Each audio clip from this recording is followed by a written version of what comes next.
All right, I'm Bailey. I'm an addict alcoholic.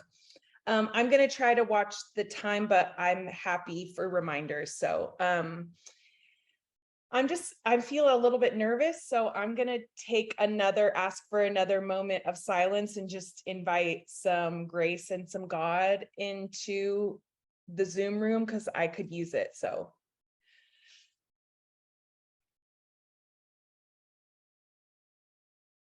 all right, I'm Bailey. I'm an addict alcoholic.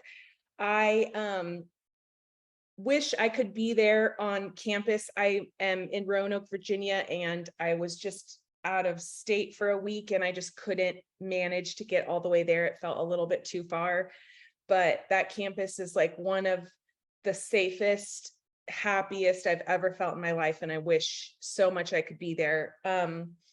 And there's lots of people in this Zoom meeting, but I hope that my message speaks directly to people that are sitting in the chairs in those rooms, because I remember exactly what it feels like. And I know every week people come in and say, I remember what it feels like, but I really, really do. And my hat goes off to you because it is not easy.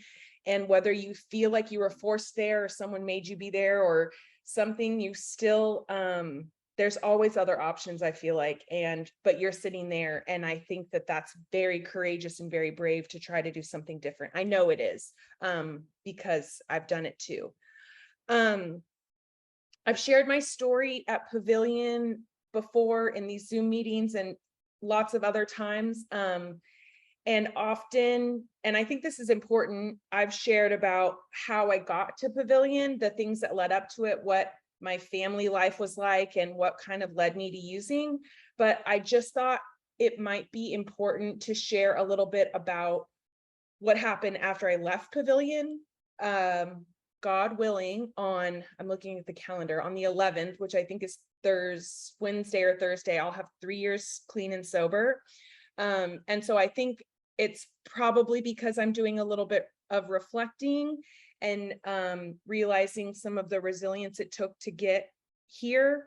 And I think that's significant. And while I'm always really grateful when people share their road to recovery, because it helps me relate, I thought maybe someone needs to hear this, or maybe I just need to share it.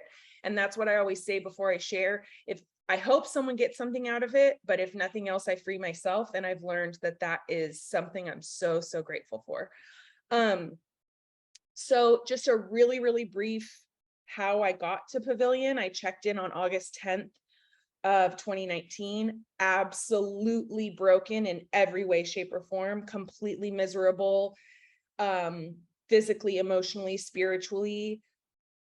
I had all kinds of addict tendencies my whole life, started using probably like some of you when I was 13 or 14 years old, made everything a problem, absolutely everything. Starting with marijuana and alcohol. I moved to Arizona when after a year of being married, and someone introduced my husband and I to heroin. And in some of the readings, it says specifically, we don't care what substance you used, it just matters that you got here. And while that is extremely true, and it doesn't matter, when I got to Pavillon, I was so ashamed of myself. I could not even say that word, heroin. I thought I had done something so dark and so awful and so terrible that I just had no dignity, and I had done something that people like me don't do, and that kept me really, really, really sick. And while I was there, I had to start writing it and speaking it and owning it. And I think it's a huge part of what has kept me on the road of healing. And so just for me, it's important to say, because it took other people saying for me to realize, like, that didn't take away my dignity, that didn't take away my value. The substance I used didn't matter. But it sort of became a gift because, thanks to the steps and parts of recovery, I have learned that heroin ended up being a gift in my life because it accelerated my disease really, really, really quickly. Things got dark and terrible and awful a lot more quickly. And now that I've done some step work, I know that would have happened anyway. That would have happened with alcohol, that would have happened with whatever substance I chose, that would have happened with sex or food or something else. It just would have happened a lot more slowly, and my life would have been miserable a little less for a lot longer. So I've actually become sort of grateful for what ended up absolutely ruining my life. So when I got to Pavillon, for those of you unfamiliar, I had a horrible withdrawal ahead of me. I was in the medical detox for 7 days, absolutely sick out of my mind, and somehow dragged myself, or someone dragged me to the regular side. I forgot what it's called. But onto the main, the girls' hall. And one of the first Tuesdays I was there, we had an alumni panel meeting, and all the people sitting there were talking about these full lives that they had, and they were happy and shiny and bright. And they talked about kids and relationships and jobs and all these things that were filling up their life. And I had had none of that for pretty much the previous 5 years that I was picking up and putting down my drug of choice. And really, even before that drug took my life down really, really dark, I never felt like I was reaching my potential. I never felt like things were working out for me. I never felt like I was becoming the person I wanted to be. I never stayed at a job very long. It took me like 3 extra years to graduate college than it did my friends. And that was even by the skin of my teeth. My relationships always felt chaotic. My finances never felt like they were very secure. Everything just felt really, really messy. And I thought that was just circumstance, until I got clean and sober and realized it was me the whole time. So when these alumni panel people came to speak, one very little thing changed for me. I still felt really sick. I still was a shell of myself. But I got willing. That's all I got. I wasn't that open-minded. I had never heard of the 12 steps or recovery or meetings or anything until I got to Pavillon. So all of it was really scary, and I didn't really have a lot of hope or faith, but I got willing. I got willing to try to do what the counselors in there told me might be a good idea. And I thought, I'll just give it a try, because I knew drugs and alcohol would still be waiting for me. They're not going anywhere. If I want to use one day again, that's an option. But I know that when I was using, I had 0 options. Every day I woke up, and the only thing that I thought about or worked on or was thinking was getting the next one. But when I got to Pavillon, I opened up my possibilities. And just by putting down the substances, I had more options. And so I just got willing to kind of keep it that way for a little bit and see what my options were. And thank God for that, because that really pivoted things for me. And after willingness came some open-mindedness, came some faith, came a lot of other beautiful spiritual principles in my life. So while I was at Pavillon, I listened and I took notes and I paid attention, and I tried my hardest not to stress about my 15-minute phone calls or what my family was doing or who was talking about me or all these things that were really working me up. I just tried to get what I could out of the program. When my 6 weeks were wrapping up, bear in mind, all of my life, all my family, friends, all my stuff were still in Southern California and Arizona, where I'd been living before and where I grew up. So Pavillon felt really far away for a lot of different reasons. But my counselor recommended that I don't go back to people, places, and things, and that maybe I try to move to Virginia, where my mother-in-law had a lake house. And I didn't want to do that. And I wanted my stuff, which all of a sudden mattered a whole lot to me. I wanted my independence in my car and all these things that I did not care about when I was using, but it suddenly felt really important. I didn't want to be far away from my family that I had ignored and didn't show up to holidays and weddings and funerals for years, but all of a sudden it felt really important when I got clean and sober. But I listened to my counselor, who was Amy, and I love her so much. So you guys have to tell her I said hi. And with no stuff except for like my suitcase that I packed when I was out of my mind, I did move to Virginia. And I got out of Pavillon on a Friday, and I started an IOP program on a Monday. I started individual therapy that Tuesday. And I moved into my mother-in-law's house and shared a really old car with my husband that she was letting us borrow. That Friday I got out of treatment. I had to drive a pretty far way to Smith Mountain Lake, Virginia. It was like almost a 5-hour drive. And I went to a meeting that day, which I think amongst all these things I'm going to share with you is one of the most important things I did was go to a meeting that day. That Saturday I went to a meeting, and one of the first women I saw, I asked her to be my sponsor, and she did become my sponsor for many months until she moved out of state, and I got a new sponsor right away. And I know I'm jumping around, and I apologize for that. I shared an old car that my mother-in-law let my husband and I borrow. We lived about an hour away from the closest meetings. This is like kind of out, her lake house was kind of out in the middle of nowhere. And it was 50 minutes to the closest meeting, AA, NA, anything like that. And I'm not saying this like to brag. I'm saying this because it's really possible. I did 90 meetings in 90 days. I did more than 90 meetings in 90 days. And I did IOP. So I did day IOP, and my husband did nighttime IOP. So I would drive the hour, go to IOP, go to the noon meeting, drive home, and then he would take the car and go to nighttime IOP, and then go to the evening meeting, and then come back. And on the other, 4 days a week, we would split up meetings. I kept my recovery totally separate from him, which is the other greatest thing that I've ever done. For 5 years, we tried to get clean, and it never happened. And it's because we tried to be each other's accountability and wardens and partners in crime and all these things. And it just got really messy, and it never, ever worked. And at Pavillon, they told me keep it completely separate from him. And now we both have 3 years clean, which I don't think is a coincidence. I got a home group.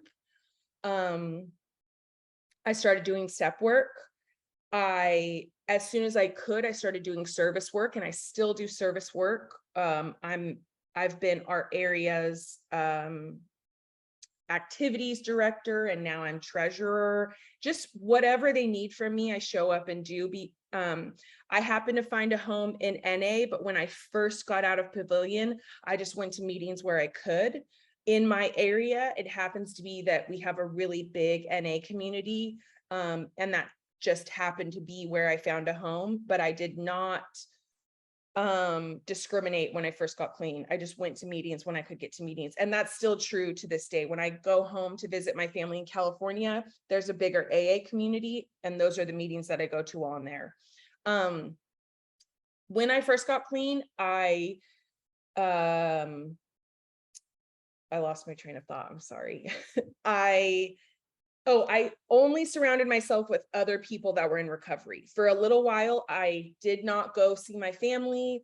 I didn't visit my friends, even though some of them are still extremely supportive and kind of understand the addiction thing. I just spent holidays and social time and everything else with the community that I met in NA. And that worked for me for a little bit because I was scared to death of doing anything else. I didn't even want to go to other people's houses that like might have alcohol in their refrigerator. I just didn't feel safe. And so I honored that, and I didn't do that stuff. And it really worked for me. The pandemic happened. So I got out in September of 2019. And then we all know the pandemic hit kind of February, March of 2020. And I'm so grateful that I had jumped right into the center of my recovery community because it kept me really safe. during all of that, when at least in my community meetings shut down, but we did them on the phone, we did them on Zoom, we did them some other ways. I had people in my phone that I could talk to.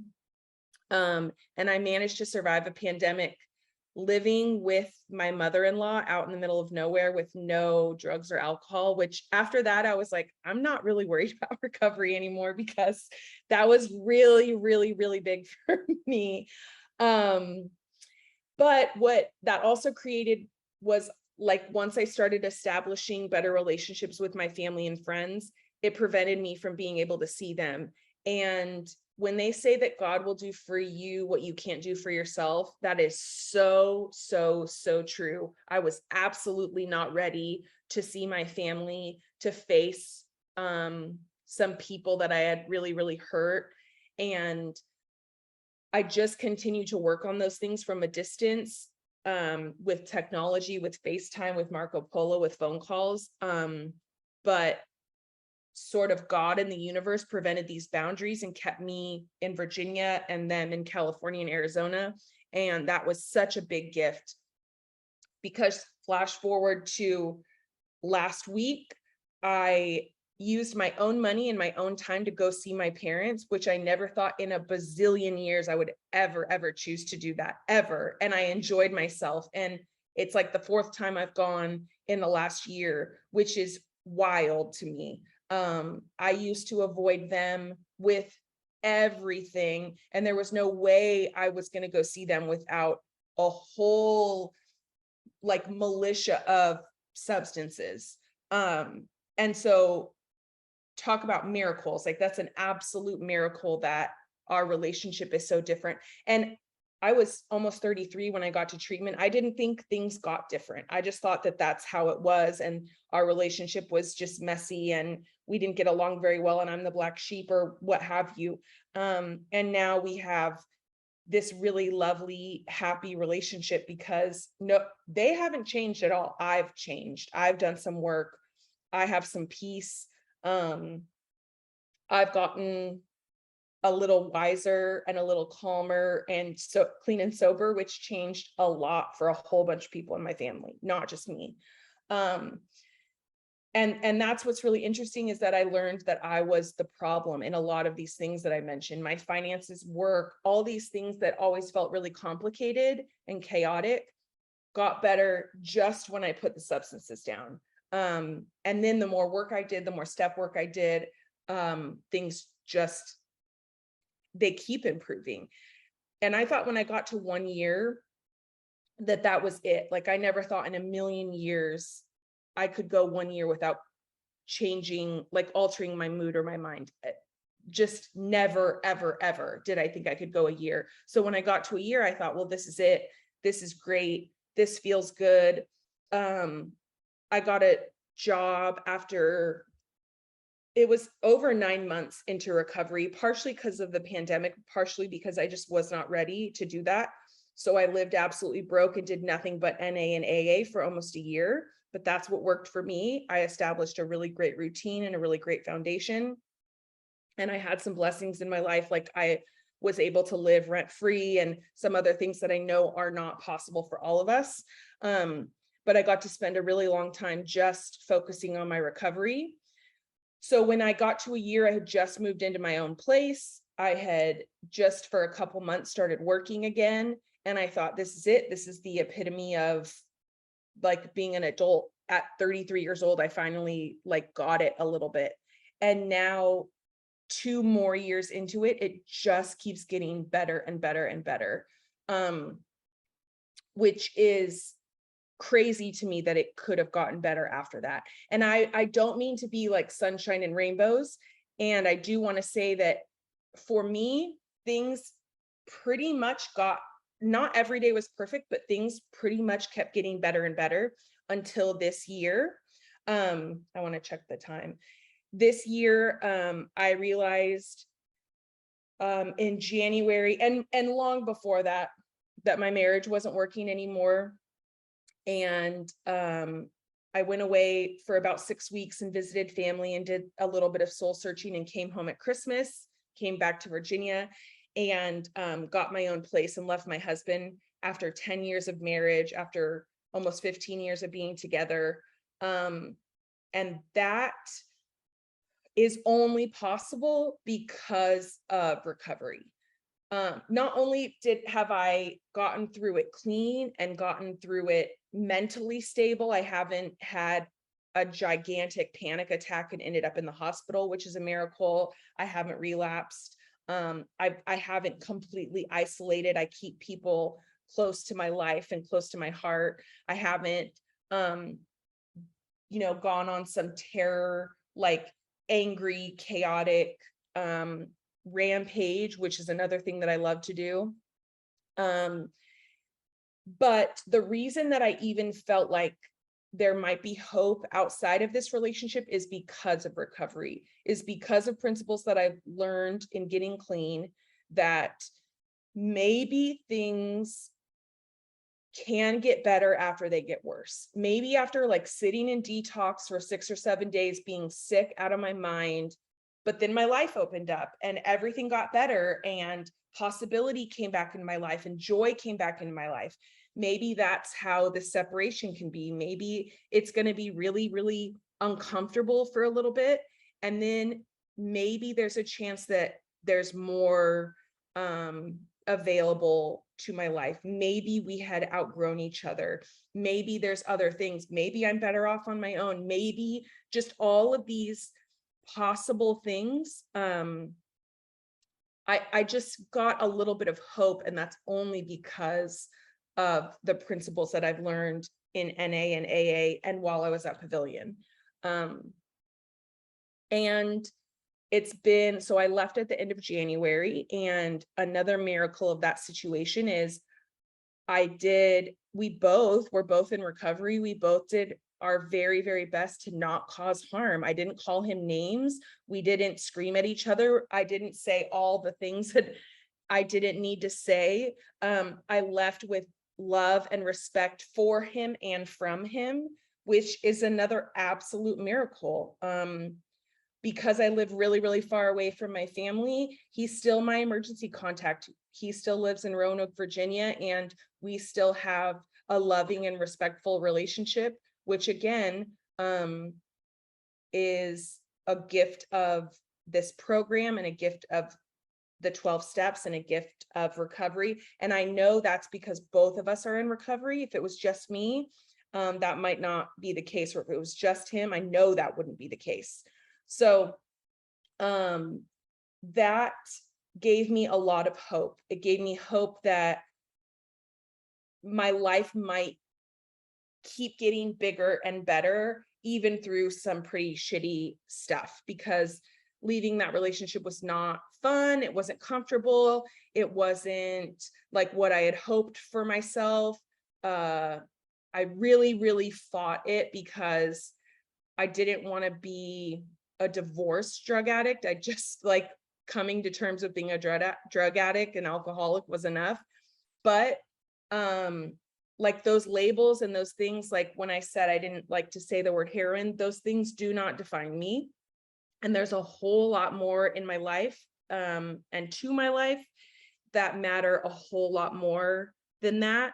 And I do embrace those things because they've made my life so much more dynamic. And I know that I would not be thriving like I am in my life had I not experienced all of that.